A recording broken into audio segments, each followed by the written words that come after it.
Welcome, everybody. Podcast number 86. I almost lost count. I was panicking there when the commercial was running. What podcast is this? It says at the top, Carrie. Oh, true enough. Gotta keep my eyes open. So welcome, everybody, to the 86th episode. If you haven't noticed, everybody's wearing some new swag going on from 5-Pin Universe.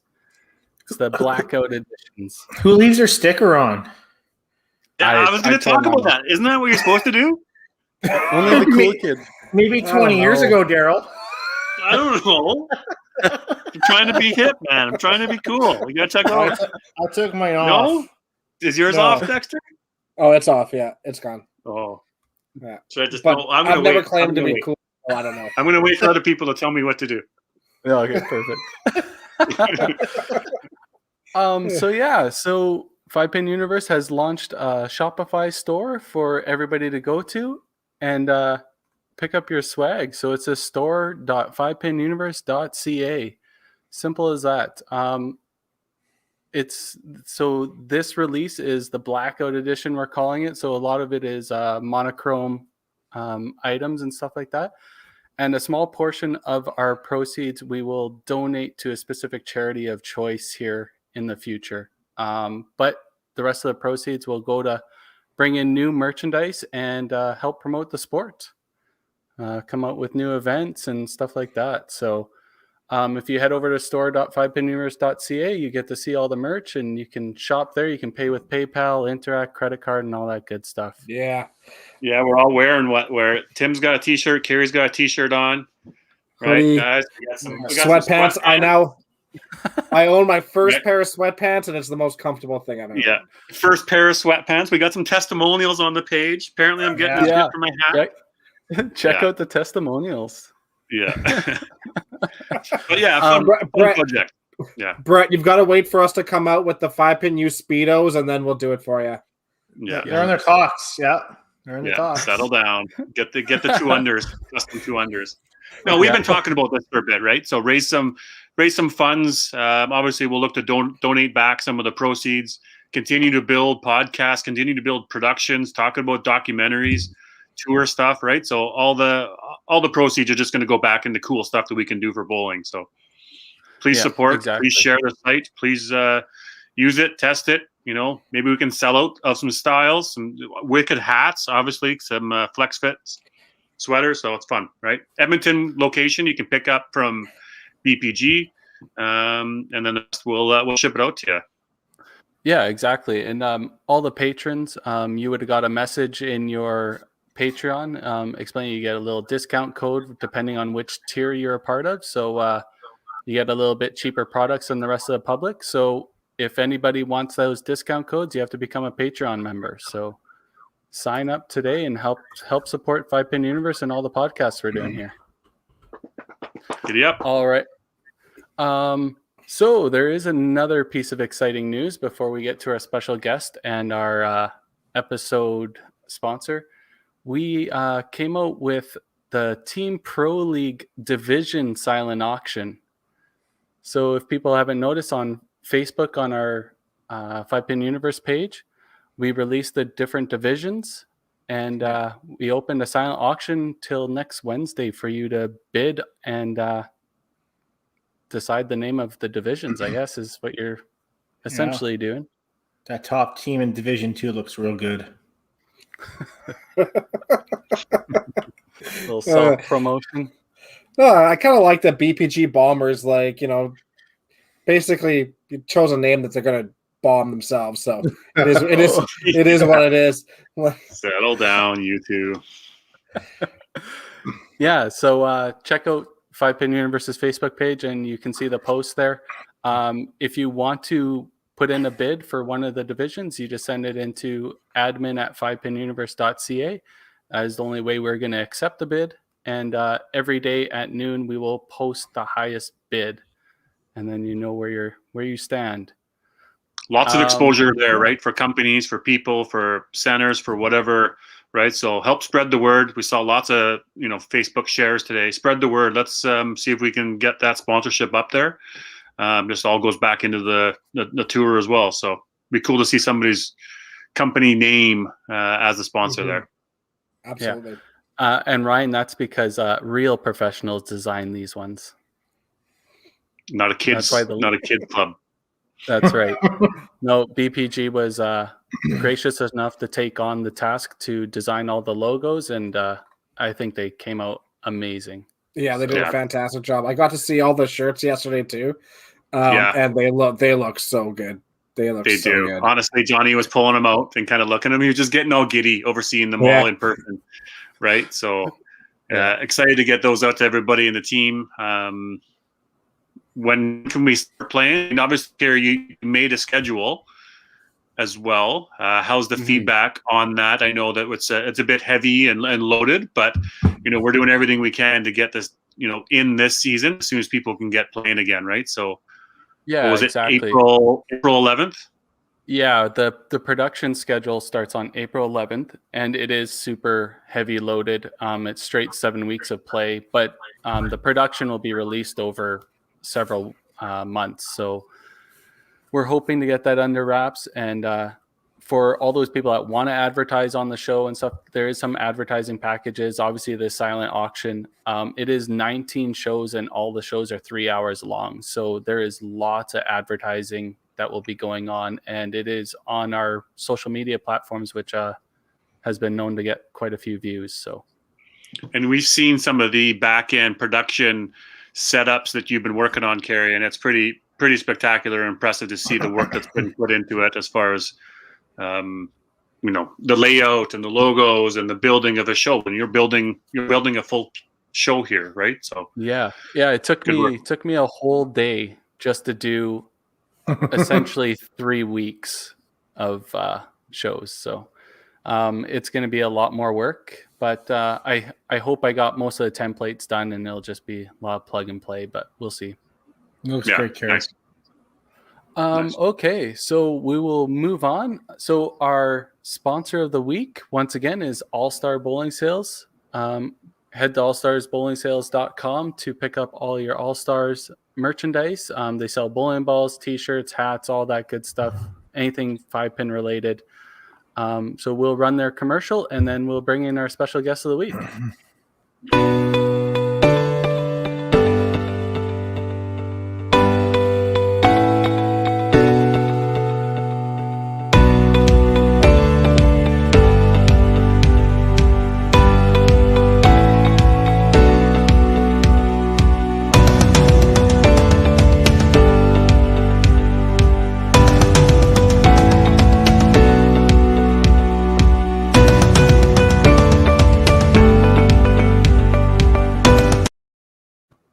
All right. So this week, without further ado, we have a competitor that is no stranger to the best in pretty much the sport we have to offer. Unfortunately, he doesn't play a lot. Maybe that will come through as we talk here.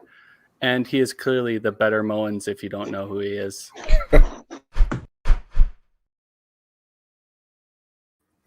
Mr. Brad Moens. Hey, buddy. Everyone. How's it going? Good. How are you guys? Good. Is this like a similar thing between the Moens brothers as there is the Wiseman brothers? I don't think there's Not even as close. much competition. Everyone already knows. Yeah. on which end? Both. Yeah. John was a never was, right? So I mean, there's difference. At least me and Dexter won something. So John had a history of injuries. Yeah, that was interesting watching that when he had his injury. What, did he blow an Achilles? What happened? Close. We were at provincials one year, and he threw one ball. It was a strike, and he turned around and fist pumped and blew out his knee. And you're done. Yeah. Mind you, he was perfect for the tournament. So I don't know. I don't think anybody else has done that. One frame, opening frame. Oh, poor guy. Yeah. But no, he's done good to come back and everything. So yeah, he's always been good. yeah. So what's going on, Mr. Moens? How's life in Saskatchewan these days? What's going on? Right now, it's pretty cold. Other than other than the cold and being locked in the houses, everything else is going pretty good. Kids are good. Family's good. Work is busy, so no real complaints. No. We're giving you a bit of a hard time before about some technical difficulties and understanding that you should be right up there on the scale of competency, but it wasn't happening apparently. Yeah, no. I figured out what a computer is now, so I think all our troubles are behind us. Yeah. What do you do for work again, Brad? I'm an electrical engineer with a private consulting firm who also does a lot of field services and commissioning. Now I believe we're one of the largest companies in North America that does this work. I've been kind of all over the North America, on anywhere from Fort McMurray all the way down to Texas for work. Wow. So yeah, I don't travel as much anymore. But for a while I was traveling once a month somewhere. Crazy. Has that slowed down lots? That slowed down lots for you now, obviously? Yeah, for me at least. We still have guys that travel down to the States and everything, but they're starting to crack down on a lot of the changes now. So I think entering the US, you have to isolate for 2 weeks, and obviously coming back, the Canadian government's changing it so that you have to basically stay in a hotel for 3 days. So with our company, we've been given kind of exemptions because of the work that we do as an essential service, basically. So we've been able to kind of more freely travel around for work purposes as opposed to the general public. But it's pretty much been up to whatever border guards you get. Some of them allow you to go through without a problem. Some of them give you a tough time for not having to quarantine or whatever else. But for the most part, I think everything's been okay. But we'll see in the next few months here with what happens. That hotel thing too, isn't that on your own dime now as well? That's not covered by anybody? Yeah, I heard that it was going to be like $2,000 for 3 days or something. $2,800 it was costing somebody. Yeah, that's crazy. Yeah, that's crazy. Yeah, I don't know. I'm just thinking at $2,800 and you get shuttled away. That's another topic altogether we can have for like 3 hours. So yeah, let's not talk about that. That's that's another discussion. So since you're home all the time now, how's Lisa taking that, or has she been handling that well? So yeah. We're both working from home, so it's interesting with two people working in the same room all the time. Yeah.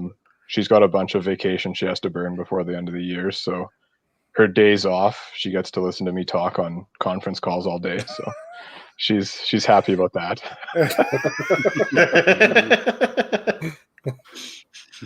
Oh, I can imagine. Yeah.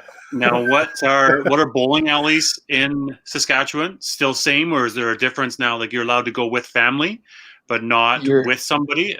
Brett had asked that question. I'm not sure what the exact rules are. I know for leagues, we started up last Monday again. And you did?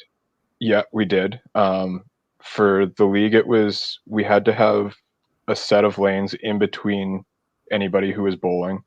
And then there was rules about you couldn't have food or beverage down on the lanes. You had to go back to your sitting area to do any of that.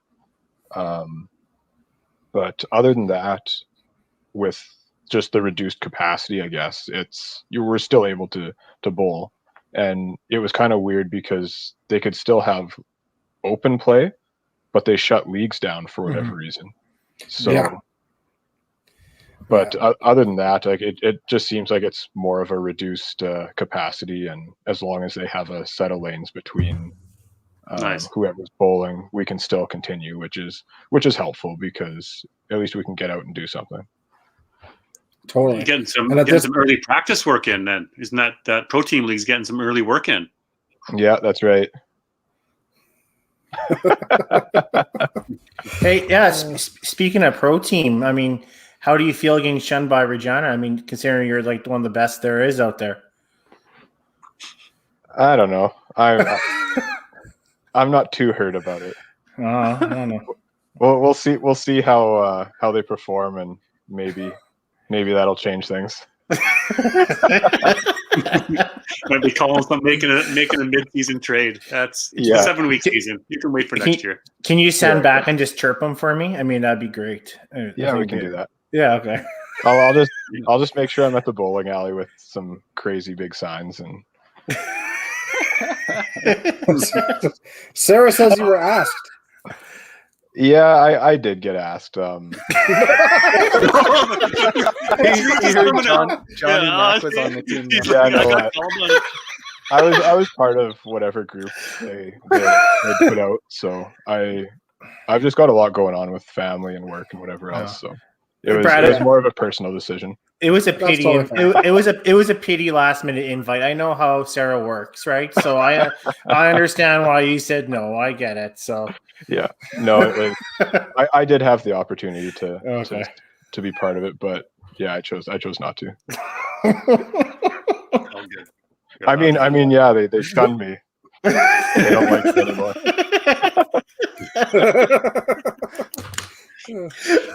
Let's should we talk some bowling talk there, guys? Let's get into some nitty gritty about Brad Moens and his early days and some big tournaments. You've had a pretty solid career, obviously helpful with the last decade. Some of our previous guests have been a lot longer than that, so it's some fresh memories for you and for the guys here. So, but before we get to the tournaments, where did you start bowling and where did it happen? Are you 4 or 5 years old, or tell us about the start of things? Yeah, I started when I was 3 years old. Both my parents and our grandparents bowled at the Bowlerama in Rosemont with Dave Urich. So he's known my family for forever, and when I was 3, I started bowling at the Nortown Bowling Lanes up on Rochdale. Bowled there for pretty much all of my YBC until middle of seniors. And after that, I moved over to the Golden Mile, and the rest is history, I guess. Nice. How much age difference is John than you? 2 years. So he's 2 years younger. Okay. Yeah. So bowling up. Now, who were some of the people you would have played with YBC days in some of those early years? YBC. Well, I grew up bowling with Steve Peter. We've bowled together pretty much all our lives. We always usually bowled against the Hibners, Klempner, those guys from the Golden Mile. And then from the Glen Cairn, I don't know if anybody would remember him, but Adam Kaler was a pretty good singles bowler and competitor back in YBC. Other than that, I don't remember a whole lot of names. I recognize faces more than names, which is probably bad to say, but yeah, that's kind of how it went. What now we hear 96 was the first YBC Nationals. What was that? Was that that was I was Bantams that year. There was who all was on that team? Me, Steve Peter, and a few other guys that don't bowl anymore. It was interesting because like it was one of the first experiences competing at a higher level than just bowling in league or the tournaments around the city and province. So it was interesting. It was up in Saskatoon, so not too far of a drive, and it was a cool experience because we got to be billeted out, and obviously we don't stay with our parents, and it was really interesting to see that side of things. We got to have a lot of fun and kind of just get introduced into what we know today now. Yeah, is that so fair to say that's the start of the competitive tournaments and like, oh, there's something more out there? Did they do, I mean, that was Bantam years, but they do intercity type format in Regina or Saskatoon? Do they do that in Saskatchewan? Like Edmonton, Calgary do? Yep. So the way it was the 4 steps to stardom. So obviously they've changed it around a little bit now. It was 5-player teams back then, and yeah, you had your round playoff in your leagues, and then you'd go citywide to bowl against everybody in the city, and then you'd go to provincials and bowl there. Right. Okay. So what I meant was sort of like an ongoing intercity battle between bowling alley and bowling alley. In Edmonton, we have what's called the intercity rep, right, where you take Glencairn versus Golden Mile versus that throughout the year, not necessarily for the 5 the 4 steps. So no, there wasn't anything like that back then for us. It was more just if we wanted to do anything like that, it was kind of just getting together. Right. Then any other nationals did you go to? Did you ever play singles at a nationals as a YBC too, or some of those? As a YBC, no, I never did. Okay. I always bowled against Adam Kaler and a couple of the other guys. I think there might have been some overlap with like Curtis Klempner or Jeff or Darren, but every I'd get to provincials, or I'd get to the cities, and then I'd always come up short in singles. So it was for me it was always teams for whatever reason. But Brad, then you moved over, didn't you, to Golden Mile? Because I know we played against you at nationals, right? And I believe 05, I think it was 05 or 04. One of those years you guys moved over and you guys played against us that one year. Yeah, that was in 2003 we moved over. Yeah. So we moved over there in 2003 to continue having fun and get a little bit more competition. And we were lucky enough to make it to nationals and win that year. Nice. Against the Wiseman boys. Yeah. I don't think it wasn't that year. It was another year after that, I think. Yeah. Yeah. We didn't make it in 03 that year. Okay. Did you guys make it in 05? 05. Yeah. Okay. Yeah. We played against you in 05 out in BC. Yeah. At Free Fall. Yeah. It was like you and Johnny, and I think Darren Hibner was there. Yeah. And Taylor Robinson. E-Rob was on the team. And yeah. We caused some shit that year. Yeah. A little bit. Yeah. That was a fun story there, Dexter. What'd you do? Yeah, that's the fun here. Gall was on our team, yeah.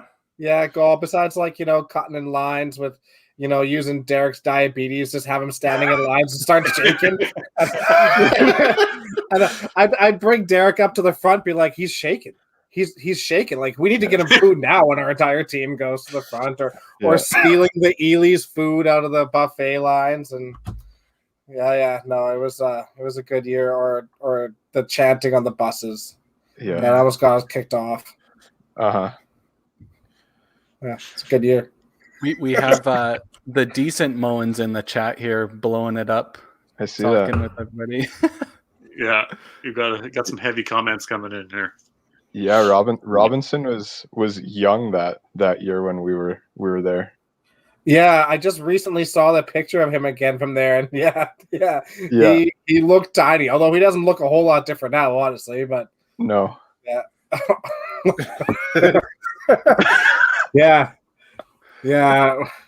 We learned all about some people's fetishes that weekend too. Anybody in Regina likes to tickle Steve Peters' ear, he might get excited a little bit. So that's what we found out in that age. But yeah. I do like Brett Hendrickson's question there, because you had mentioned that you moved over to a different bowling alley and then you had success going to nationals. Is that a big thing, switching alleys, kind of the Sharks versus Jets deal? Not sure if I know the reference. Anybody else know the reference yet? San Jose, Winnipeg. Evander Kane, maybe. I don't know. Yeah, maybe. But is that a common practice for people to be switching bowling alleys? I mean, it sort of is in Edmonton, right, Tim? I mean, some people go from Sherwood to Bonnie Doon. Some of that. Excuse me. I think it's more common now than it ever used to be. I mean, way back in 90s, 80s. I think it's probably more common now. Like back then, like I said, from '96 all the way up to 2003, I bowled at the Nortown, and then we switched over for whatever reasons. But yeah, it was interesting making the move. It was kind of weird and competing against the people we'd bowled against for so long. But like I mentioned, when we came over, I think there was a little bit more competition at the Golden Mile. Some more of the adult league stuff was at the Golden Mile there with Super League, and getting introduced with that and getting more comfortable with some of the adult play probably also helped out quite a bit with how I got to where I am. Totally. And that's fair. I mean, there's always reasons why somebody moves. I mean, there's the drama side of things that people, of course, move, but there's also the competition side of things move, or there's somebody who just likes to, see different pastures, and experience them all. I'm speaking on our side. I know in Edmonton, it's been flopping a lot out here in our YBC programs. And I know none of our programs out here really want that to happen. I know Daryl and I can attest back in our generation. I mean, it's been a while now. A lot of us, we had pride in our centers and we wanted to build our own centers up and play for our centers. I know Marty and Mark Kulopa moved over at some point, and that was a big, big thing back in the day because they moved over from St. Albert. And I don't know the whole entire reason why, but it was they wanted to join a winning team, basically. And that wasn't necessarily what we wanted, but they just joined. Right now, with the way the generation's running now, they don't want to build something in their own center. They just want to join something. It makes it a lot easier. And I don't necessarily agree with that, right? It's a lot different. Yes and no. Like, I mean, I think back in the day, there used to be like there was a lot of, coaching and program directors trying to sway bowlers to move from place to place. And I don't think we have that at all at any now. There's like a mutual respect amongst the centers, but I think kids change because like there's a lot of it is parents and a lot of it is a change of scenery and a lot of it is, sometimes just things aren't working for them in a certain center. So they move centers to try to find, something that will work for them and maybe just like a happier environment. And I think a lot of that comes down to parents and stuff, but there definitely isn't the recruiting that there used to be back in the day. It's far less of that and more just personal preferences. Yeah, but there's also the Tim's side is there's not the pride in my center and that's my hometown and I'm playing no matter what and I'm sticking it through because that's where I play and that's who I am. Yeah. It's more free and whatever. I'll go play here. I'll go play there.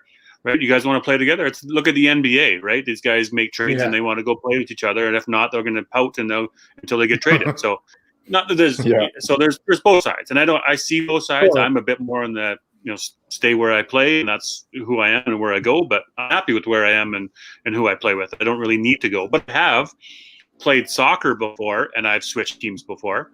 I've done a transfer mid-season even, right? So and that was for different reasons. So it's fine. It was a good question.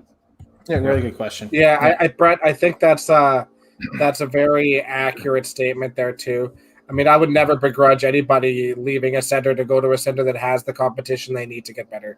At the end of the day, we just want everybody to get better and get what they want with the programs. And if we're not able to do that, then if you could find that somewhere else, then we're more than happy to see that happen for sure. Yeah, that's right. To follow up on that, do you guys see that in the adult ranks, people jumping to like say other super leagues at other centers and stuff like that? Just to put a story to it. So when I first came out of YBC, I joined a league up at Collingwood Lanes on Sunday nights. It was kind of the competitive league. I played there for a couple of years. And then I jumped to the Bonnie Doon Wednesday Match League, played there for over a decade, I'm sure. And then that kind of fell through and played in Red Deer for a few years and then ended up joining just a Thursday Fun League up in Sherwood. But do you guys get that a lot? People jumping from Super League to Super League? Yeah, I think so. You know what? Yeah, I think centers do that. I think centers can push that. There's no doubt about that. I remember it wasn't so much. I can say this now, maybe because Collingwood's not around, but I remember when the Tuesday night match play was around. John was trying to kill Bonnie Doon's Tuesday. I remember that. I remember that was kind of the ongoing thing. Or at least I remember from speaking through Martin on that. But as for like, I just think if you have pride in your center and if you're running a good program, the bowlers would come there at a point. And I don't think the bowlers will go to the center that will support them. I think at the end of the day, but I do see bowlers fluctuating into different centers at certain times in their career for sure. I can see that. That's fine. Is there multiple super leagues in Regina right now? I'd say so. Yes. There's the one on Monday nights at the Golden Mile. There's a men's league on Wednesday nights at the Glencairn. Other than that, I don't think there's really too many more of the bigger competitive leagues. I know back in the day there was Monday night leagues on the Golden Mile, and then there was a Thursday night league at the Bowlerama with Dave. Wednesday night there used to be a league at the Nortown that was competitive, but as people got older and I don't know if it was a thing about keeping competitive or people didn't think they could still be competitive, but some of them did die out and just didn't have enough people there, or maybe things got stagnant and people wanted a change and went to different leagues. But for whatever reasons, obviously change is a good thing a lot of times, and if we need to make changes, definitely do it so that it keeps things fresh and people competitive and wanting to be there.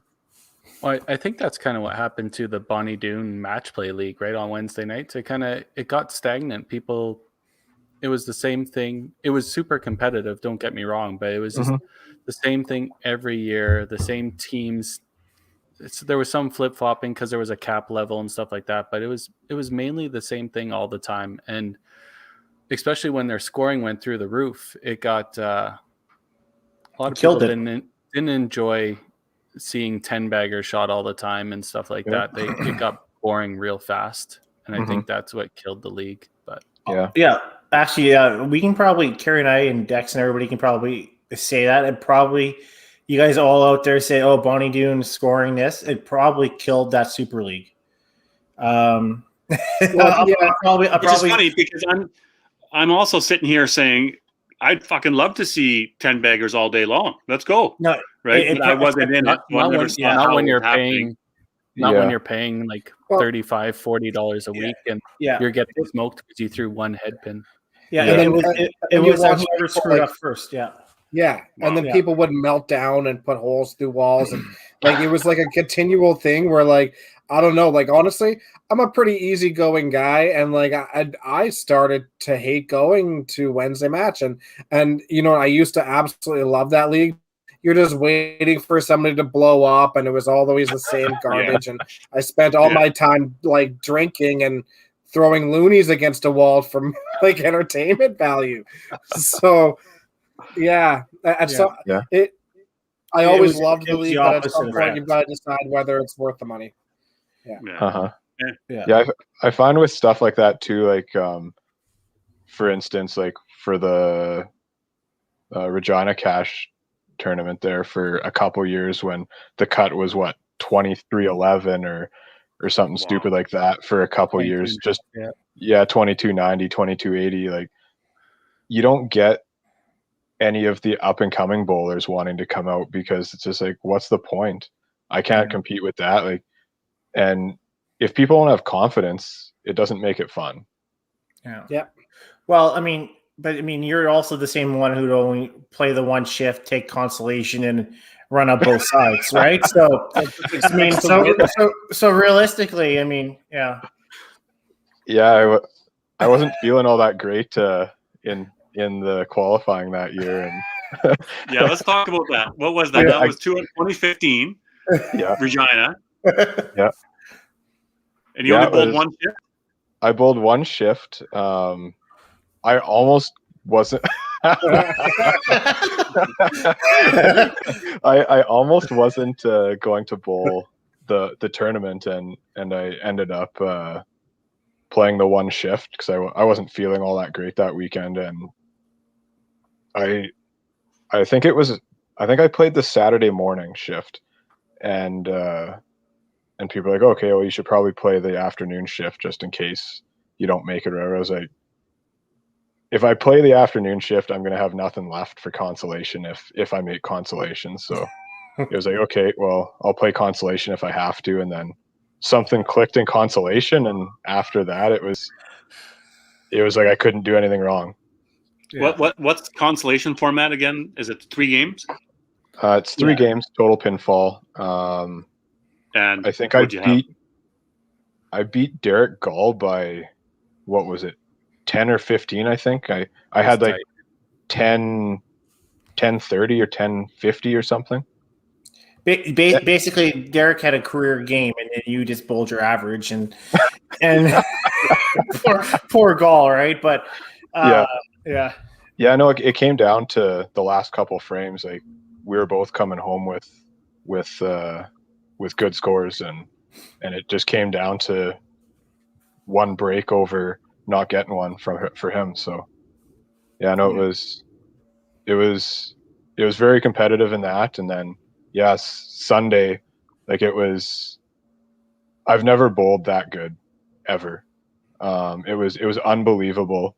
Like, but I think the one thing that made it possible for me to go like that was because of how good I was bowling in the first few matches, and finishing people off with like 2 or 3 frames into the third game and getting that break. Like, if I don't get those breaks, from what I've learned over the past, of not being able to make it deep into tournaments was keeping my energy up and everything. Like, I noticed after that tournament, I kind of just took a step back and tried to think about what I did differently in that tournament compared to other ones for getting the results. And the biggest thing that I noticed was I kept eating, and I kept my my energy up, and I didn't let myself drain. Whereas in the past, I realized that once I realized I was starting to get hungry, over, because I didn't have enough time to get into eating and getting that energy back. By the time I'd get the energy back, I've already lost my match and got kicked out, and now I've got energy. So let's talk about the photo. What was this photo? Okay, so this photo is at the end of the tournament. I think, if I remember correctly, while I was bowling Gino that last match, I believe I threw a 7-bagger to start the third game.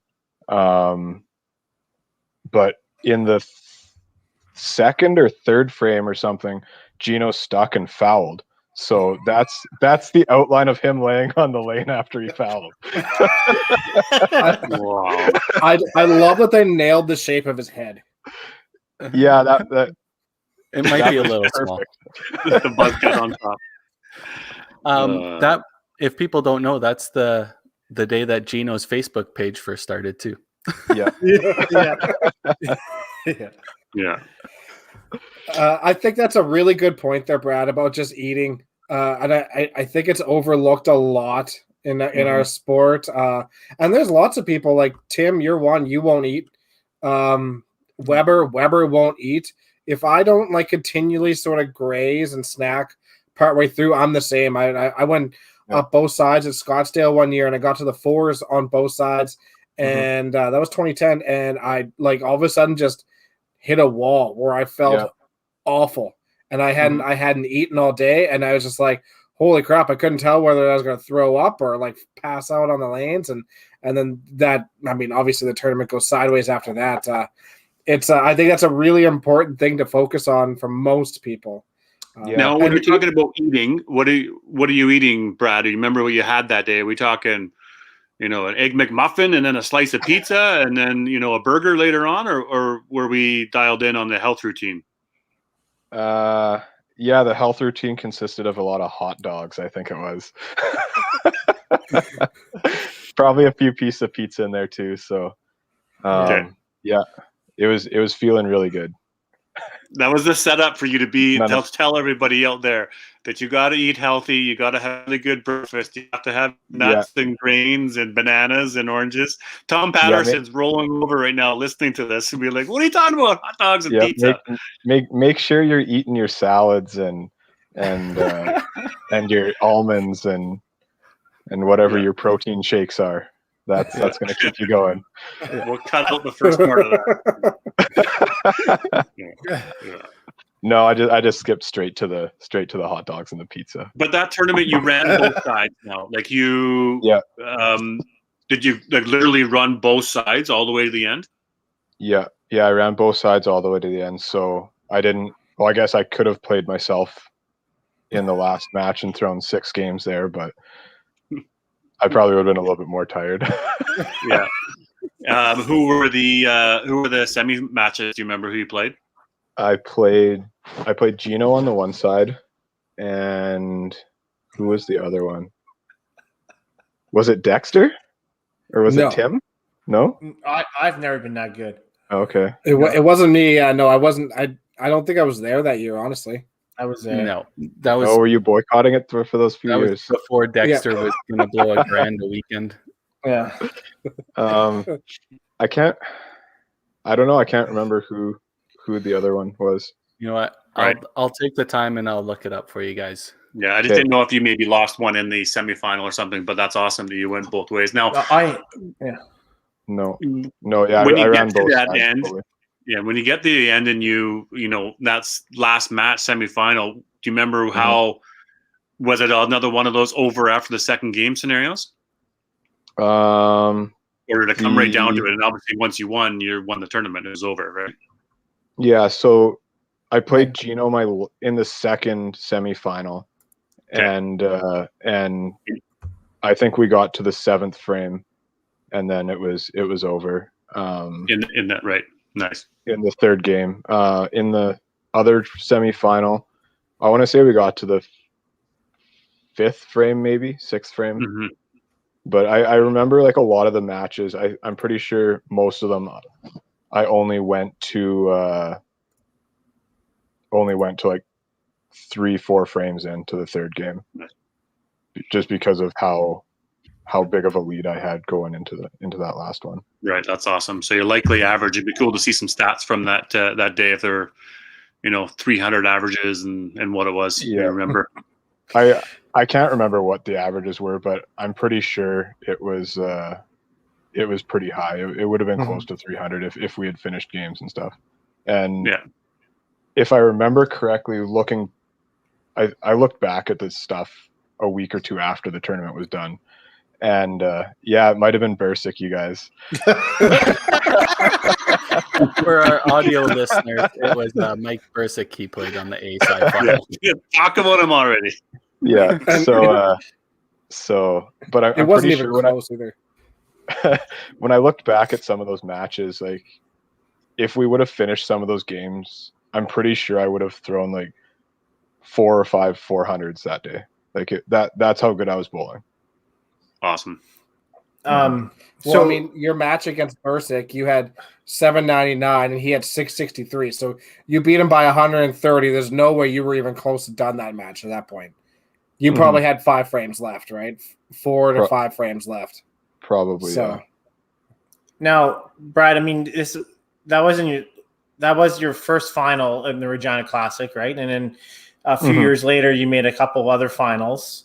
Yeah. So the year after that one, I made the final and lost to Len by 1 when he shot aces on his last ball. Yeah. I know That was- Lenny's rehabbing, but we can say that. How do you feel about that? I was disappointed during Yeah. the tournament, but like the way I've looked at this the past, I don't know how many years, it's a game. Like things can happen. You're not going to win things all the time.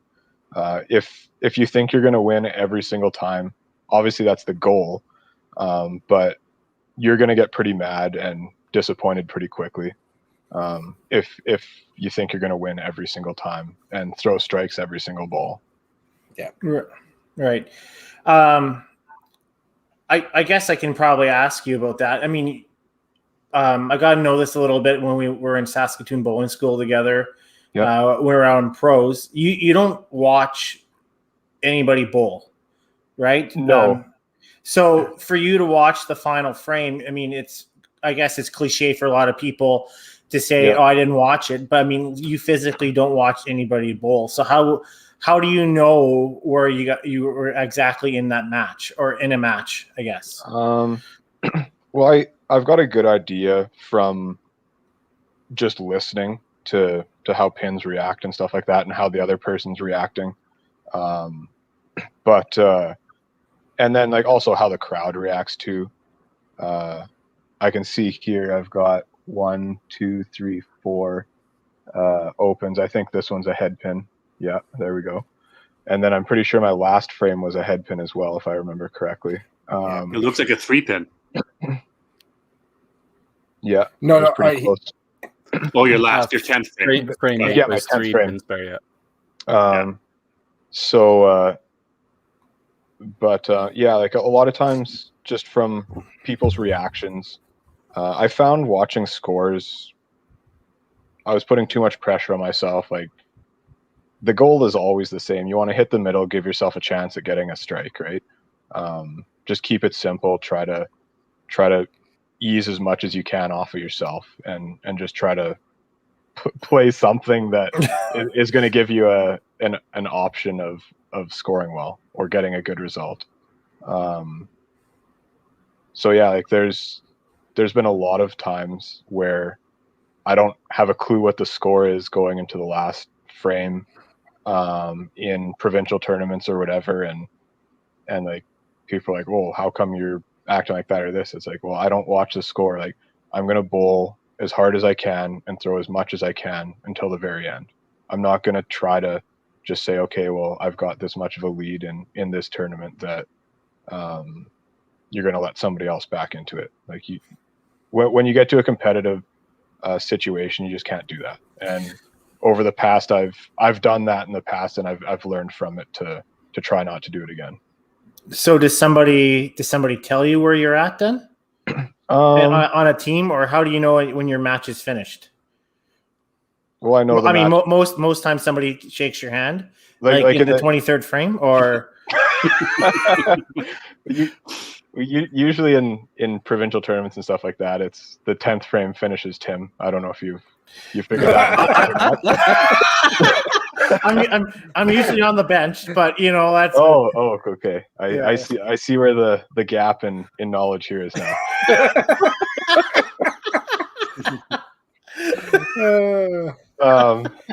Yeah, there's been times where a coach will kind of give me a tap on the back and say, okay, like we've got this or whatever. But for the most part, it's once the game's over and I look up is when I actually see what the score is. I've got a pretty good idea of what I have, but for my competitor or competition, I likely can't tell you what they've got for a score. Wow, that's tough to do, especially with the computers right there. How easy it is to keep your eyes. How hard it is to keep your eyes away from just taking a quick glance, just a very quick one. Like, no, I have no desire. I mean, are you counting the score in your head? Like you have an idea. Okay, he obviously threw 2 balls, so he probably spared it up, and it sounded like a corner pin, so that's probably a 28 count, and another 20. Like, are you Rain Manning it like Doug Clark says, and you kind of know, or are you really just going in? You know what I mean? Subconsciously, maybe. Being an engineer, I'm really good with numbers and everything, so yeah, subconsciously I might know what their score is, but like if somebody asked me what your competitor has, like I probably wouldn't be able to rattle Right. off a number. I might be close, but What really impresses me is that you're able to create, like, maintain such a high level of intensity without knowing the score, knowing what's on the line at all times. There's the Like win. for me, like, you know, Mhm. I'm pretty calm. I'm pretty calm, and then in important shots, I get like really amped up, and you're just Yep. amped up. Like you just Yeah. do it. And there's a few things that like about you that just doesn't like match you. Like your voice does not match your body, and for No. one, and two, like you're the most like calm, like chill person I think I've ever met, and then you get on the lanes and you are like incredibly intense. I love it. It's awesome. Yeah. So I guess, Brad, the other thing is, like, I know but a lot of people I played with or been around or bowled against, I think you have one of the best mental games out there. Mhm. Thank you. Maybe, yeah, I guess that's a compliment, I guess, for you, bud.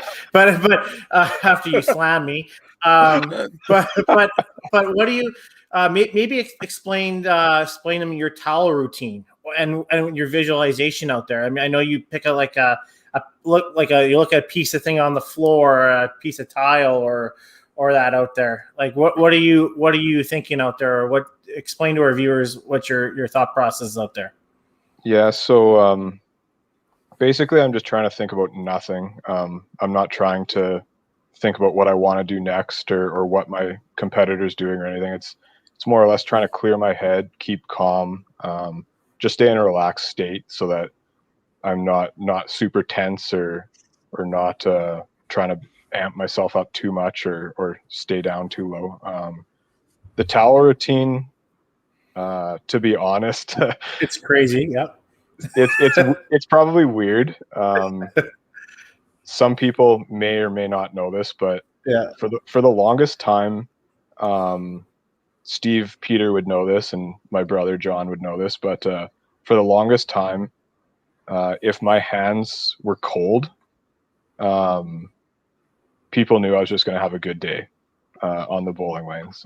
Now, for whatever reason, my hands sweat profusely.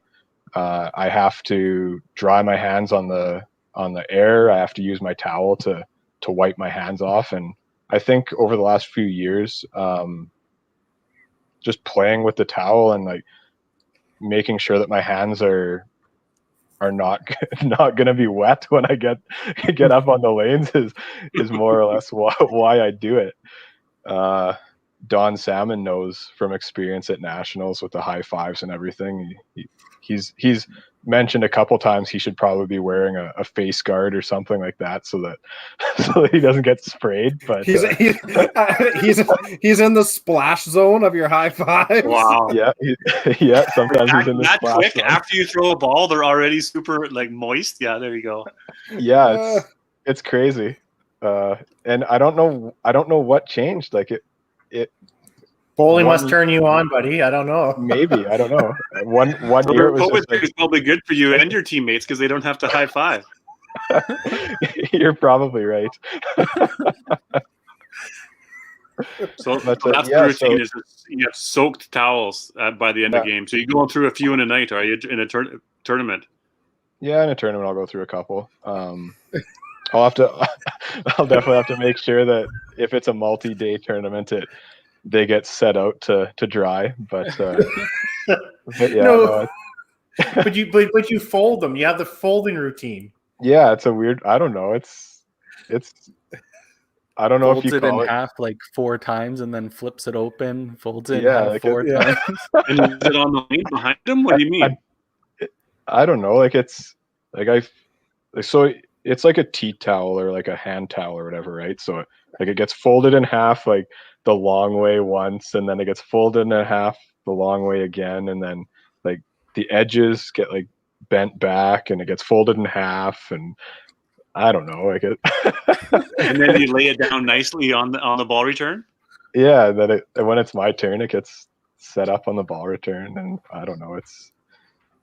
I don't know if you just call it a nervous tick. That's something. The cameras are going to be looking for this at the next tournament, Moens. Yeah, exactly. Right. Yeah. We'll be dialing in so we can go back and add some video. Yeah, but I don't know. It's just a routine that I've gotten into in some of these tournaments, and for whatever reason, it's worked well to keep me balanced. And a large beach towel, yeah, it won't get. I'll need to put that into the dryer, not just hang it up. I imagine it does a good job of like just keeping your head on the same position at all times. You're focusing on something else other than bowling. You're not. I mean, another way to distract you from watching what other people are doing too. Just constantly just doing something else with your brain and your hands. You get it. Our chat has gone off the rails here. Yeah. Can you guys get back on track here? Help us out with the conversation. Let's go back to some bowling tournaments and maybe talk C5 and Masters and some of those accomplishments, Brad, that you've had. So, first C5 Open Nationals. Do you remember that? I think, what year was that one? That would have been, so I finished bowling YBC in 2005. The first year playing the Open was 2006. There was myself, Jeff Hibner, Curtis Klempner, Dave Urich. Let's see here. So Dave, Curtis, myself, Jeff, Dwayne Chabanik, and who the heck was the other one? I can't remember who the sixth guy was on that team. But we went to Newfoundland that year actually. So first nationals was crazy out in Newfoundland. We didn't have a great result, but it was definitely a good experience. And I think Doug McCaw. Okay. No, it wasn't Pambrin. But yeah, it was. Lynn had a good question there. Lynn, good question. We'll ask that a little bit later on because it totally comes in later on. Thanks. So nationals in Newfoundland so nationals in Newfoundland. It was interesting because we didn't have a good result. Like, we had a lot of fun and everything, but I think being my first adult tournament, and obviously understanding what goes on in leagues with adults and everything, and the competitive side of where it's like, okay, I know all these people, I know what their capabilities are. Like, going to a national like that and seeing people from other provinces and not really being part of that before was interesting, because like anytime you look around any of these tournaments, like you see 7, 8, 9 baggers all the time, and it's like, oh man, like I know I can do that, but like it's all around me. Like, it doesn't matter who the people are. Like, I don't know who this guy is from Ontario. I don't know who that guy is from Quebec. Like, and they just come up against you, and doesn't matter who you are, they're going to shoot the lights out just like the way that you're expecting to.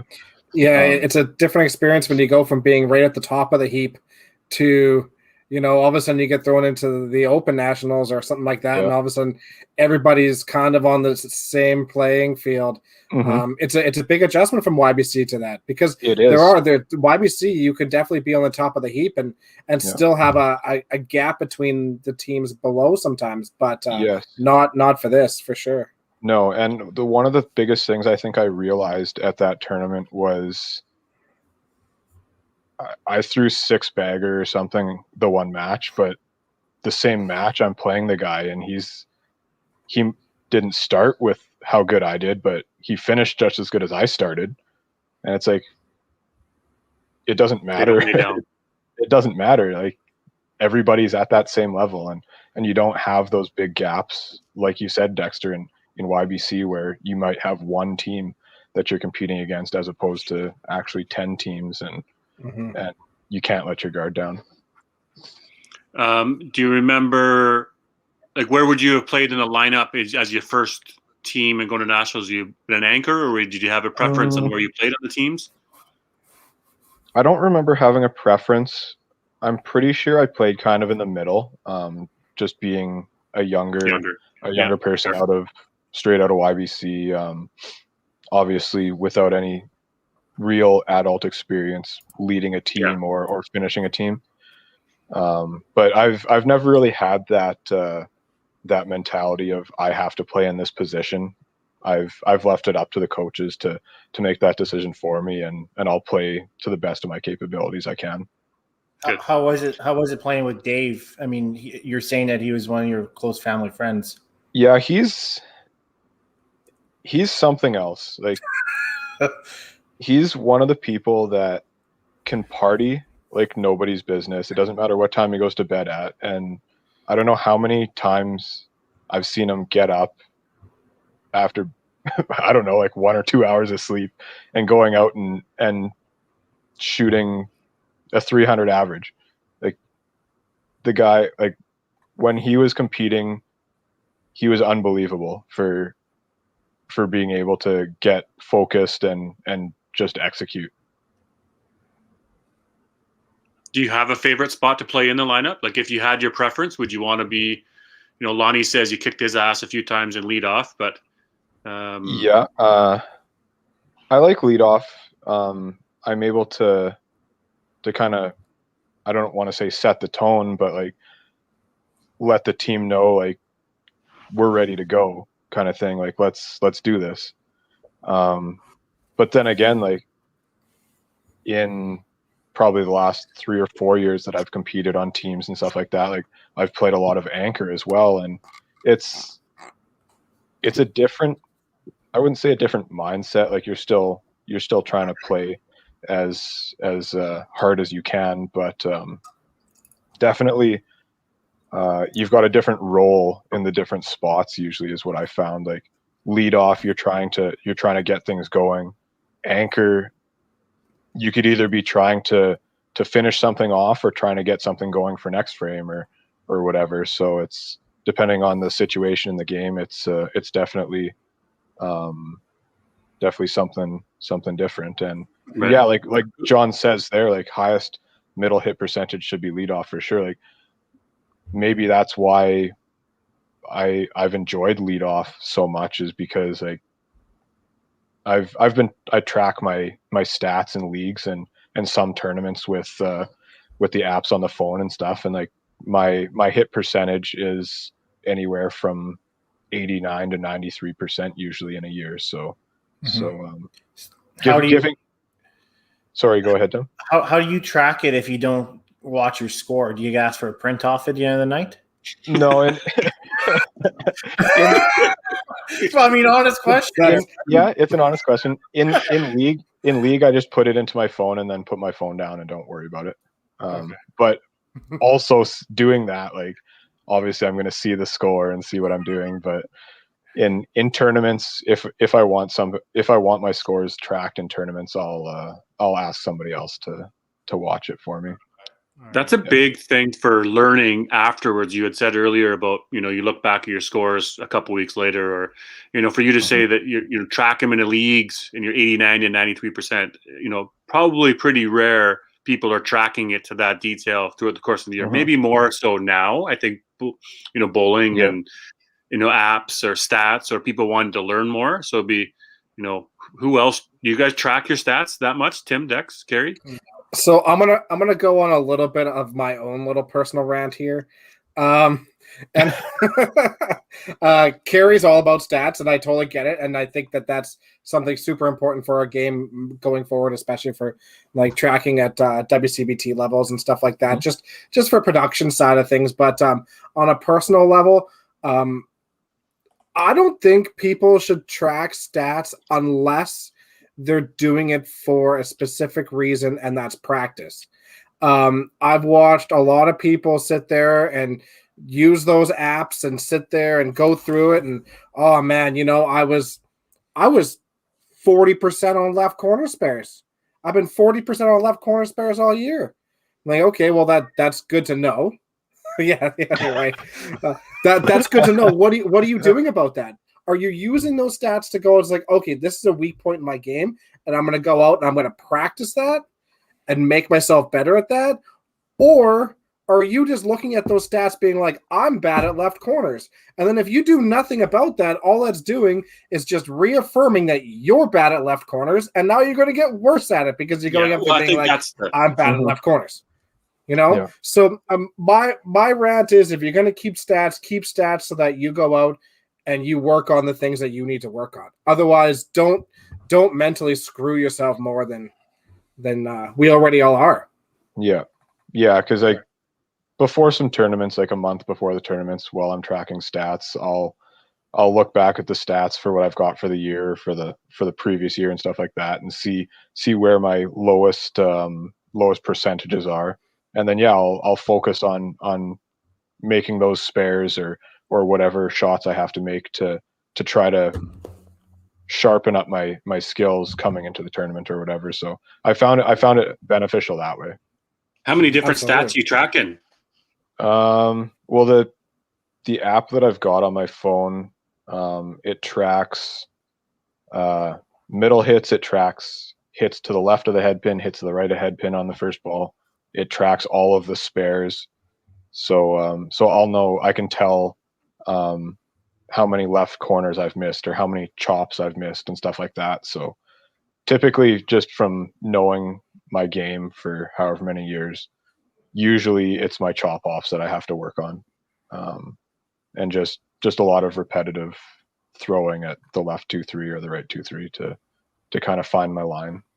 Now, where's this app? Is this available on the Apple, the App Store, or you want to send this over to the 5-Pin universe? Let's have a little investigation of this app.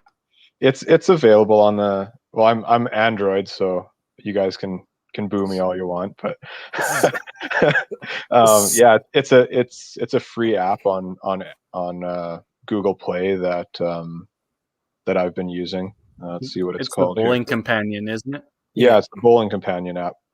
So I believe a person, Joseph out of Ontario, built it. I'm pretty sure. And Joseph Roque. Yeah, and I don't know. It's been really good.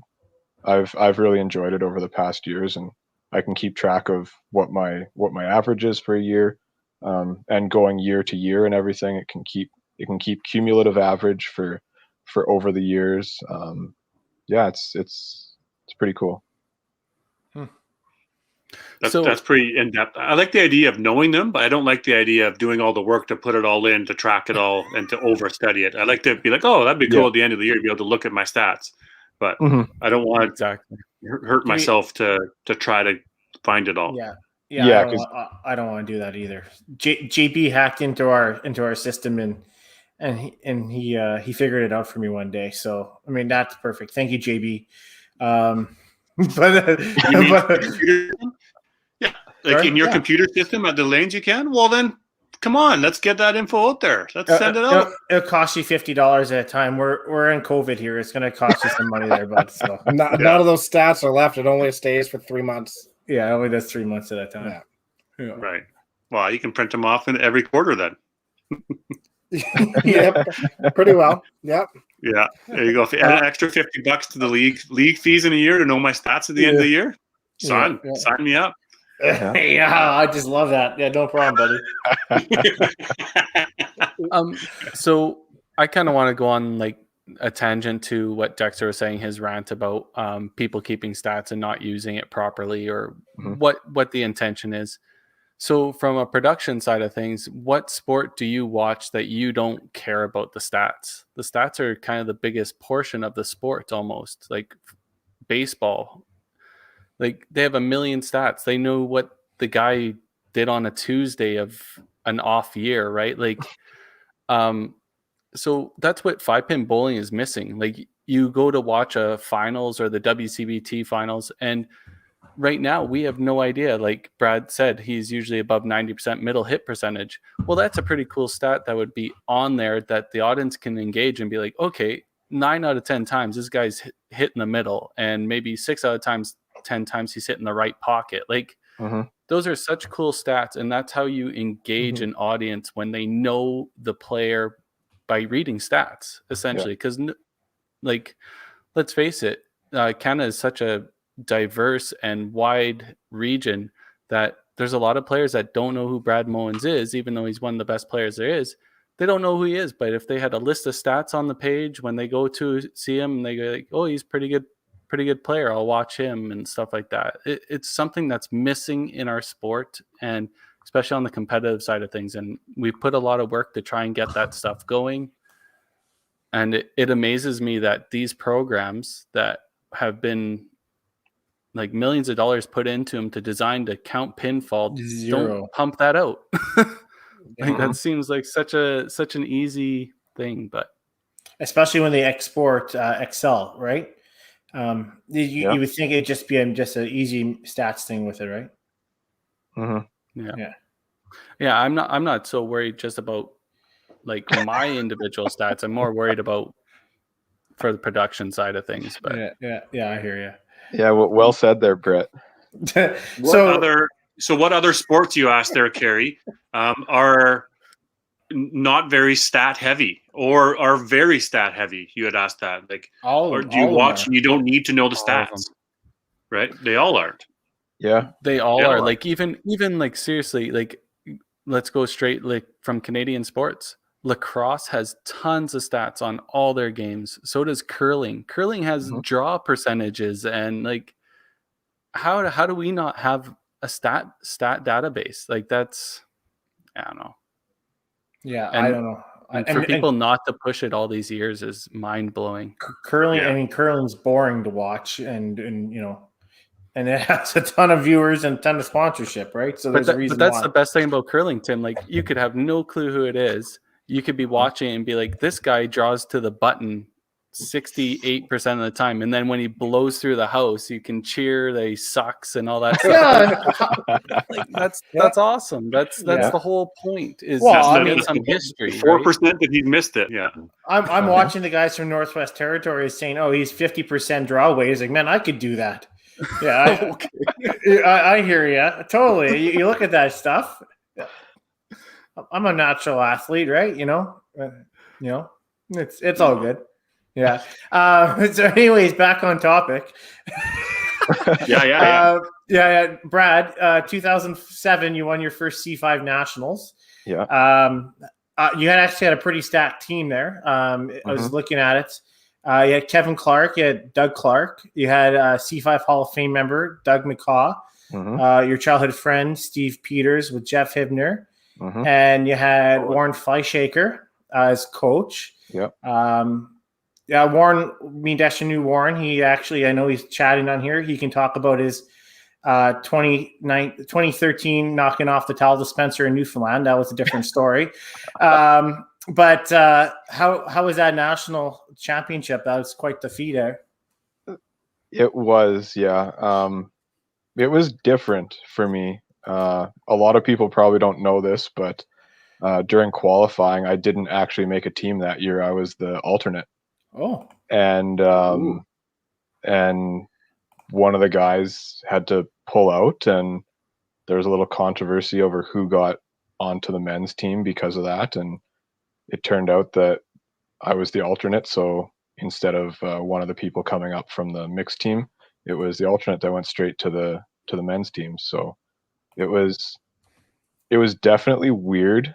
A weird feeling, because obviously you can compete to make it in there, but you don't, and then it's like, okay, I'm done. You don't really expect that you're going to come or get put onto a team, because obviously that means somebody's been hurt or whatever, or doesn't have the capabilities to compete anymore. And it was just a weird vibe for a while. But after a few practices, like obviously knowing everybody really well, we gelled really well, and through our work ethic and team bonding, we were able to put together a really good tournament that year. I think if I remember correctly, the second day, for a Canadian Open, I shot a high 6-game block of 1901 for the national record at the Canadian Open that year. Yes, actually, you started game. Yeah, 248, 326, 318, 328, 337, and 344. Yeah. Wow. So that day was crazy. Like couldn't miss. It was one of those days where everybody, like all of you guys, know what it's like when you've got this spot that's 10 boards wide and you could dump it or you could throw it out as far as you want, and it's just going to be a strike. Like it was just one of those days where it was surreal. Like I don't know, it was just awesome.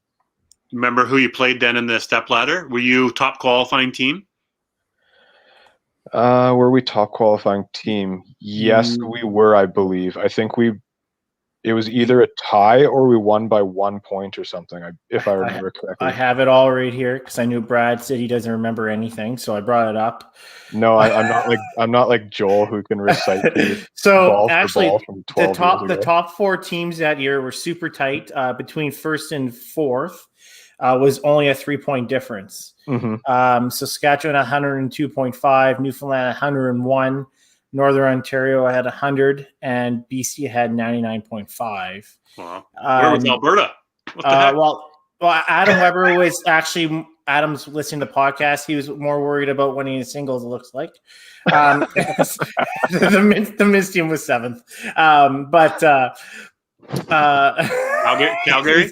It was Calgary. Yeah, you know how that works. But anyways, they ended up being you lost your first match, I guess, in double knockout to BC. Yep. And then you won your second one. And that BC team had Mike Warren on it. A big surprise, right? So Mike always gets silver. So, yeah. Wow. I saw that. Yeah. Good. He's listening. So, yeah. He beat BC. Hey, Scotty's leaving. We better give a shout out to his Bucks, Tampa Bay Bucks. I know he'd like that. And all of us bandwagon jumpers who jumped aboard the Tom Brady, 7th ring. That's, he wasn't happy about us jumping aboard, but we came on board with you, buddy. We helped the Bucks get through the Super Bowl. And it looks like they had a good party today, too. Yeah, Tom Brady tossing that Super Bowl trophy across from boat to boat, it looked like. Yeah. I felt bad. Him walking off the boat when he was getting held. Yeah. Avocado tequila. Yeah. Anyways, there's Scotty's chirp. There you go, Scotty. Go Bucks. But Brad, who the champions room sounded like was pretty fun. You remember? Adam was giving a shove. Yeah. When is it not? If I remember correctly, halfway through it, they had to go get more alcohol because all of it was gone. Now, was this before or after you quit drinking? This was before. Wow. This was the year before. Okay, so you had some fun. Yeah. So we had some fun. Steve Peter let us out after the champions room, and he didn't really get the memo of how he was supposed to come out. He just came out and did his own thing, and the rest of us did the right thing, and he kind of just did whatever he felt like doing. Which was? Well, he was supposed to follow the Piper, and he kind of just wanted to go into the middle of the room and have the spotlight on himself, I think. That's not. But we did corral him and get him back to the right spot and make sure that he was looked after. But it was dodgy getting in there. Oh man. Let's go to the 2011. You played the Masters. Did you play the Masters lots and just not the success, or was it just sort of a few and far between? I had played the Masters a few times. I believe this was either my second or third time playing. I had made nationals the one year in Saskatoon, and then there was a year that I didn't make it. And it must have been the third year I played it then. And Tom Patterson was in the lead going into the second half of our tournament. So we do it a little bit differently than some of the other provinces. It's 4 tournaments here, and then you take your top 3 tournaments. To be singles, you have to bowl all 4. You can't sit out one. So Tom had a fairly sizable lead after the 2 Saskatoon tournaments. And then I bowled very well to make up a lot of ground on the first day of the back-to-back tournaments, and then I bowled really well and took over first place for that year. And then it was weird because if I remember correctly, there wasn't a whole lot of Regina people on a team for men, so it was myself, and then there was a few people from the teaching team that were going to nationals from Regina. So I had bowled with some of those guys for practices and stuff, and it was weird. Like, I bowled weekly with them, and I think my highest game in the practicing was maybe 230. But then like I'd practice by myself and just shoot pins. I wouldn't play any other games. But for probably the 2 or 3 months it was between provincials or the playoff downs to get to your qualifying to go to nationals, for 3 months, like every game I bowled, I didn't shoot over 230.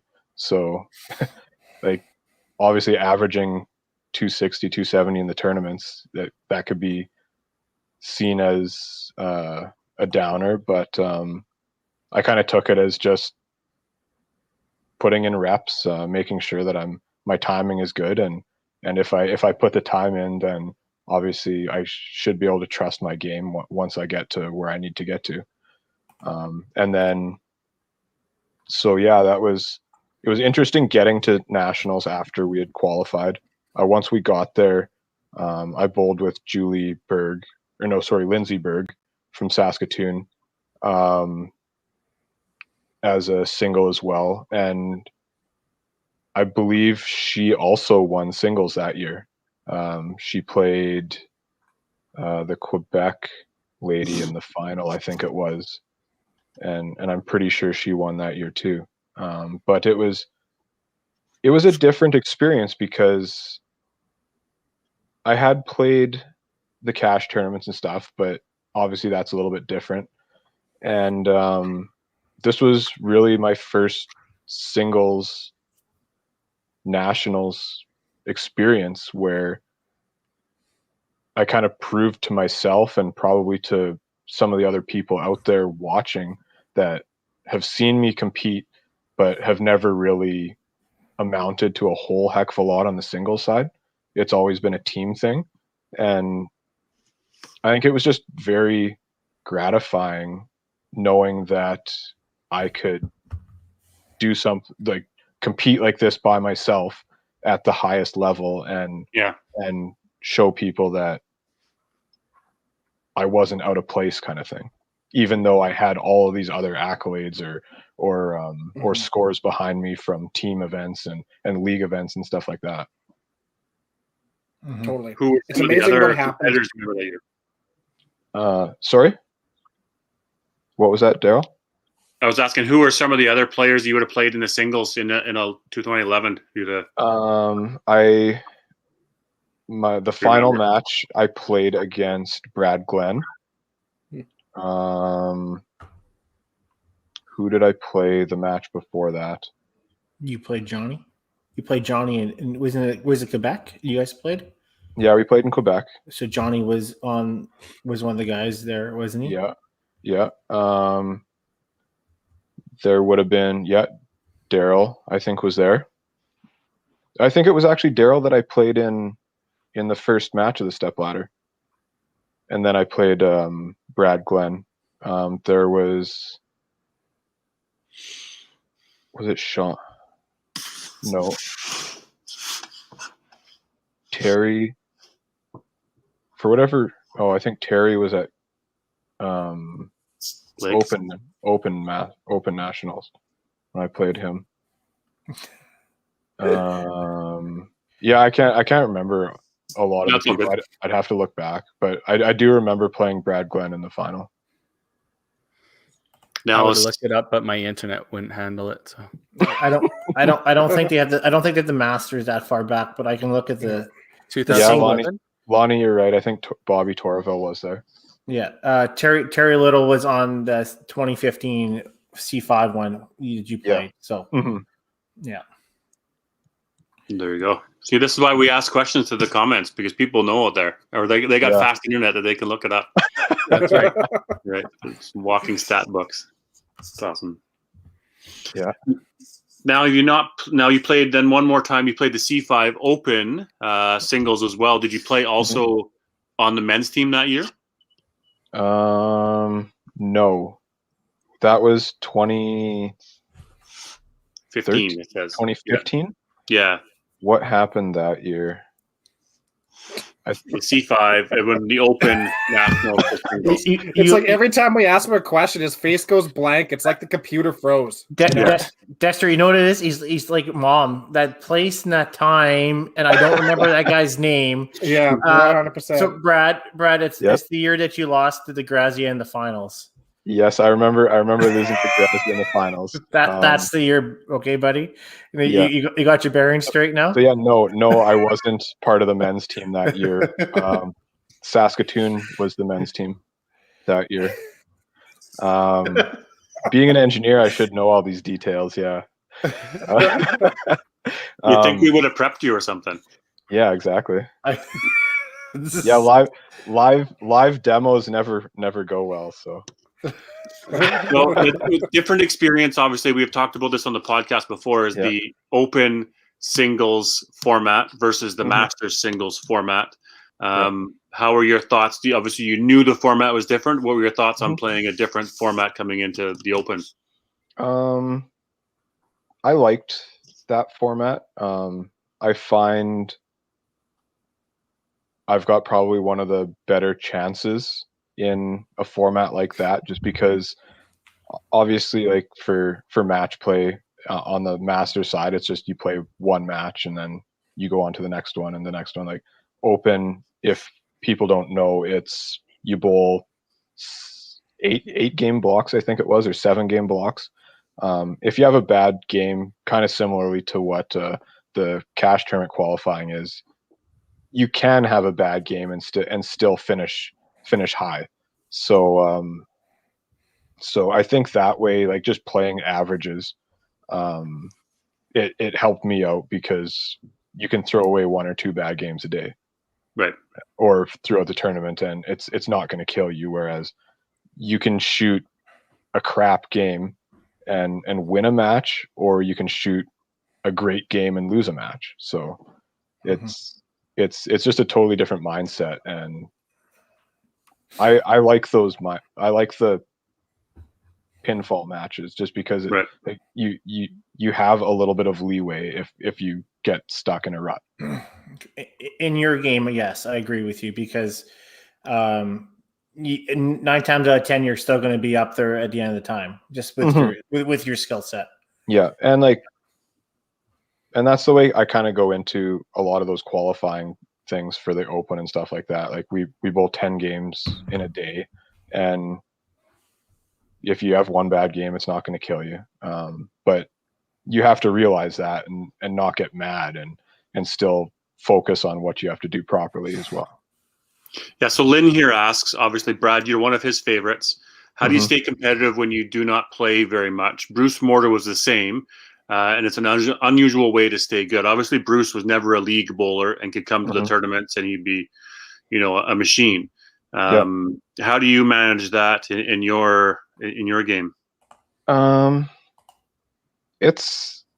think I don't know. Like I've got a really good mentality going into tournaments and stuff like that.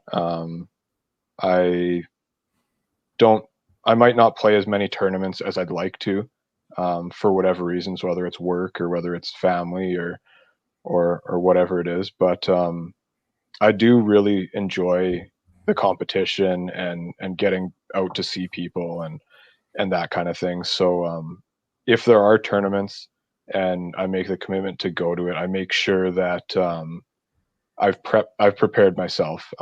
I still bowl 2 leagues a week. One of them is a competitive league to kind of keep me a little bit sharp, and the other one is just a fun league to get out and have fun. And so you're still playing, okay? So I'm still playing throughout the weeks and everything, it's not like I'm taking exponential time off before or not, but it is different when I haven't competed in a big tournament for a while, and kind of just making sure that I'm mentally sharp and physically sharp with my game. Right. Lloyd asks, when you play your first shot, are you typically going for a certain pocket or a style? Obviously, I mean, you're a little bit, watching those a little bit left kind of coming in, but then we said earlier that you're a hook shot, so a little bit unique in your approach there. Yeah, so over the years, it's kind of changed. For a while, it was I want to play on this spot, and that's what I want to do. And it really wouldn't matter if I hit left pocket, right pocket, wherever. I'm still kind of the same way. I don't necessarily pick a pocket. If I am playing very well, or I start noticing that the reaction at the end of the lane isn't what I'm expecting, or I'm starting to maybe leave corners on a certain pocket, yes, I'll look at trying to keep onto one pocket or whatever. But for the most part, lately I've found if I can play for an area and try to make that area as big as I can to give myself a shot at hitting the middle is kind of what I typically try to do. Nice. A little bit larger than this, so specific on it's got to be left pocket, it's got to be right pocket. Yeah. But then, like in practice and stuff, like I will shoot at pockets. Steve Peter and some of those guys that I grew up with would know this pretty good. There'd be times where I'd just get up on a lane and say, "What pocket do you want me to hit? Where do you want me to put this? You want me to make it thin or thick?" Like, and I could do that in practice and hit 95% of the shots that they'd call, and it was, I don't know, it was pretty cool doing that. Nice. But in competition games, I'm not going to pick a pocket unless I know that I'm having issues with one pocket or the other. But I'd say 99% of the time, if I start having problems with hitting one pocket versus the other one, it's either speed or it's rotation. And that's the reason why I'm hanging a corner or leaving a chop or something. So with your ability to actually be able to pick thick, thin pockets if you want to, if you ever come into a situation, we've talked about this a few times, if you come into a situation where, here you're final ball of the game, you got a full deck, you can't punch. Yeah. Do you play thin? Yeah, I'd do that in that situation. I know there have been situations where I haven't, or where I haven't executed as well as I want to, and I've punched. One of them being at the Regina Classic, where I was playing Doug Clark in one of the Sunday matches. I punched a headpin in the final ball, or in the final frame, and I looked up. I was like, "Okay, well, match is done." Somebody's like, "Well, no, it's not. You can go up and spare it still." I was like, "Well, yeah." A lot of the Regina guys in Monday night leagues always bug me about having the split spare line and all that, and it was weird. Like, I got up, I knew exactly where I had to put the ball in the lane to be able to spin pins across, and I just about spared it that time. I shot the 3-pin across. The 2-pin went down hard and fell into the 3-pin, and 3-pin wobbled and just didn't fall.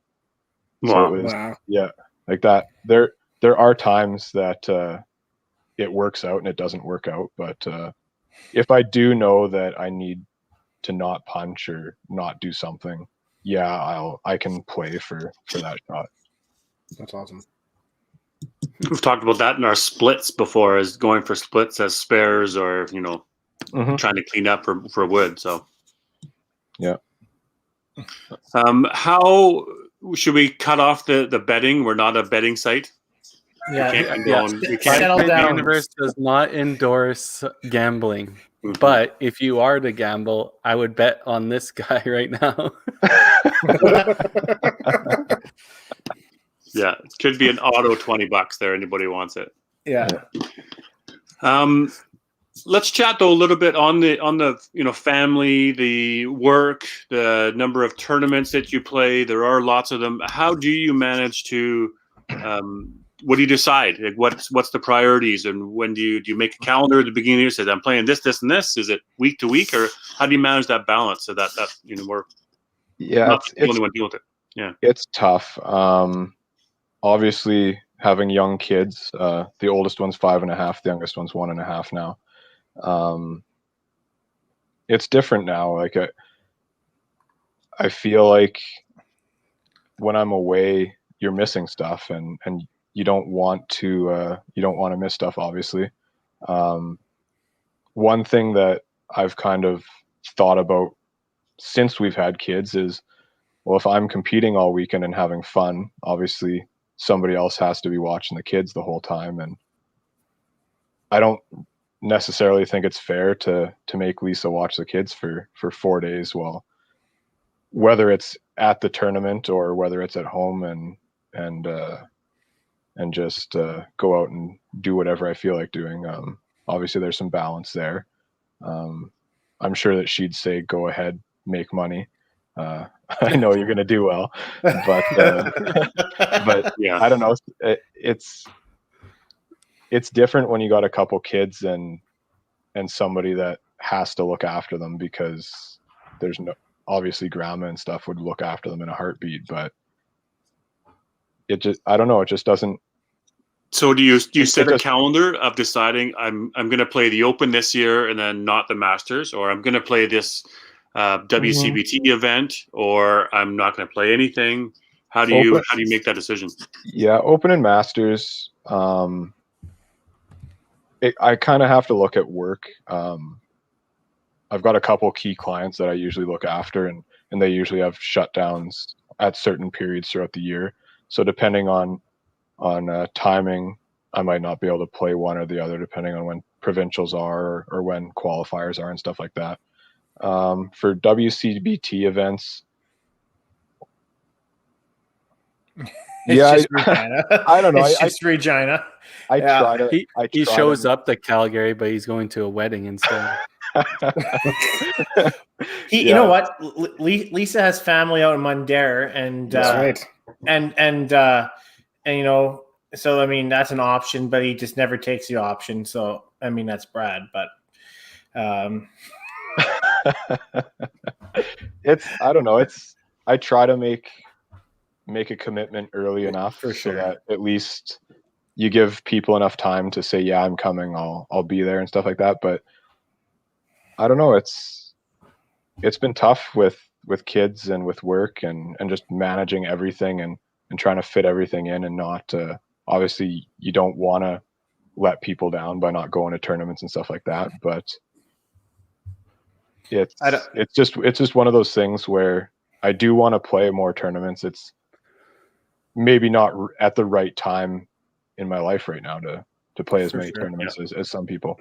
You can't I think you have it completely wrong. I don't think necessarily you letting anybody down you're not letting anybody down. Obviously I commend you for having it maybe a different moral compass compared to some other ones out there. Family and other things are more important to you, and that's perfectly fine there, Brad, right? You only have so much time with family and that, and you have to commend you on that. Obviously we want to see you and participate more. As many of you guys, obviously most of you guys know on this podcast today that Brad's probably top 5 shooter in Canada. He just doesn't play enough, right? Yep. You might not know by his haircut or anything like that right now, but but he's pretty sharp on the lanes. But when he gets out and plays, he does well. I know other than that one time he went to Calgary. Other than that one time. It's pretty common though. I mean, we're dealing with, there are families, there are commitments, there's coaching. I certainly dealt with it for many years of not even being around, coaching kids, and that was the priorities. You can't fault that. You still try to play a couple of tournaments here and there, but you're not sharp enough. Brad was much different, not at all trying to compare, but everybody goes through these little commitment stages where you have lots going on. Yeah. It starts to slow down at some point. I mean, my kids aren't as busy in all the sports, and I'm certainly not coaching as much. So I feel like my time is opening up again. So it will open up again for you, Brad, For sure at some point. And as they get a little bit older, a little bit more manageable, then at least it doesn't have. They're not as much work at the ages that they're in, but they're in heavy work time. So you want to pick and choose once or twice in a year, not 5 or 6, right? Yeah, and like with the work that I do, like when I first started, I was doing a lot more traveling, and I noticed, like with Adeline, our first daughter, being away for a week, like the amount that I'd miss. Like I'd go away and now she'd come back and she's saying whatever differently, or she's walking now or crawling or doing something else by herself. And it was, I don't know, it was just stuff that you can't see again. Yeah. Totally. That's good. So what are we going to see you out this year? I mean, when did you come to the TPC? Would be one that you try to get out to, or you thought about that one? TPC in Regina, maybe make 2 of them. We'd like to see him on a tour finals. Would be great. Yeah. I always find Calgary tough just because it's early in the season, like it's October, and usually my busy time at work is starting to ramp down there. We're closing out projects and stuff like that. TPC is one that I do regret not getting to as much. That one we used to go to all the time, and it's so much fun out there.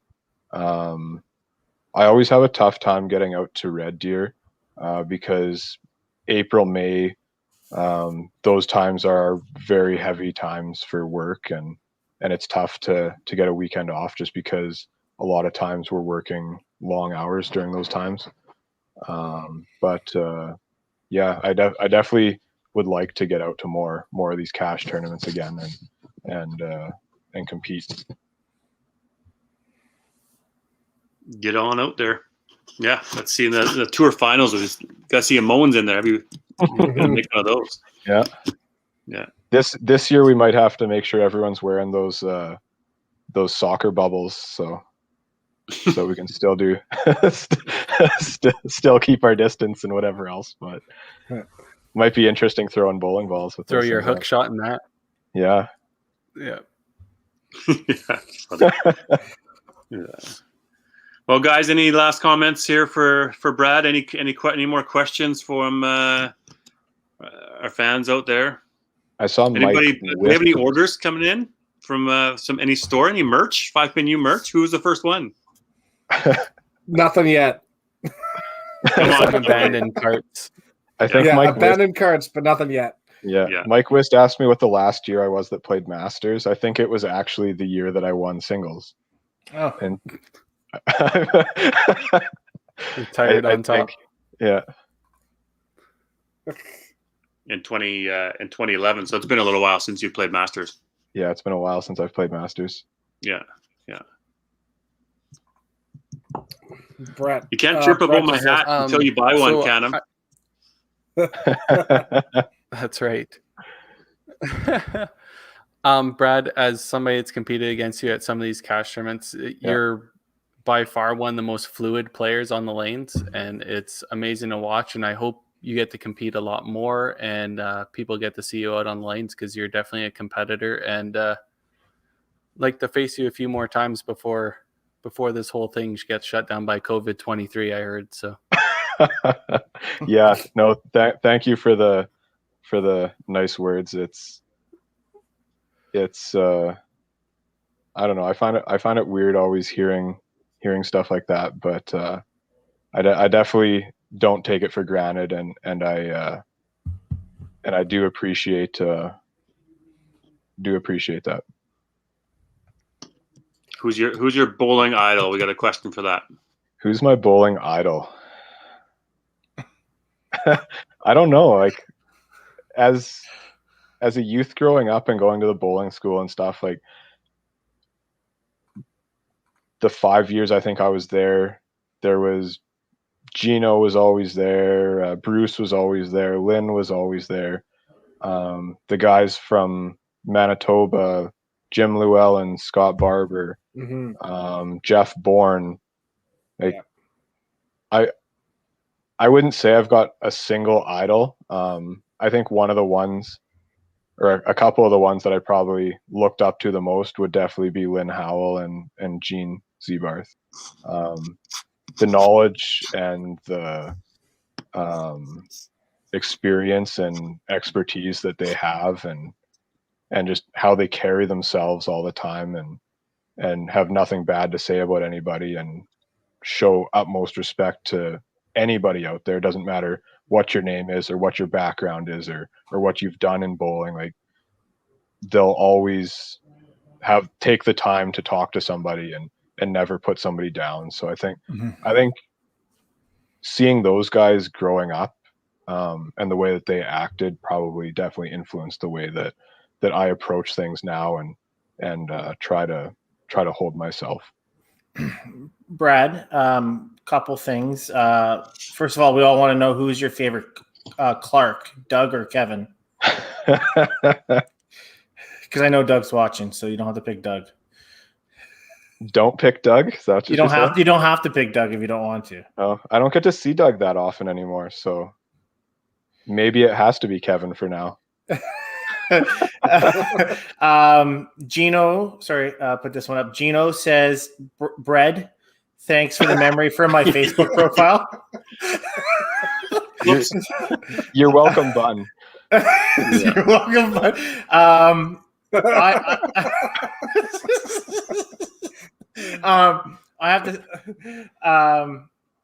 I have to thank you for honestly a lifetime of memories and friendship. We've known each other for 20 years, man. Right. So, yeah. And we still have the best Bakers team in Regina.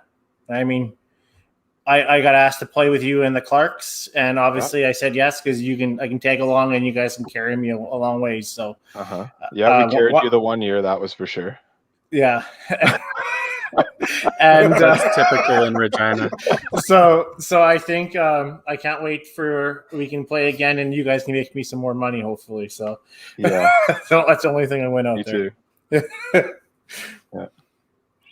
Yeah. No, we've definitely gone back a lot of years, and because how old's John now? 32, and yeah. We started making road trips out to your guys' house. When he was 18? Yeah, his 18th birthday. Yeah. That was an interesting time. Yeah, I think my favorite memories of you are definitely been not at the lanes at all. Yeah, for sure. In the basement, a little bit doing things. Yeah, when mom. It's always a good time when Tim and Dexter's mom comes down the stairs and just looks at you and says, "What in the fuck are you guys doing?" And then he turns around and goes straight back upstairs. Yeah, me and Brad maybe were doing something appropriate and playing Siamese twins. Actually, yes, actually, yes. Well, 5-Pin Universe After Dark here. Daryl, Cindy's wondering what brand of sweatpants is it? They're 5-Pin Universe branded. But what kind are they? I don't know. They're 5-Pin Universe branded. Okay. Tell her to email me. Okay, I'll ask you. Brett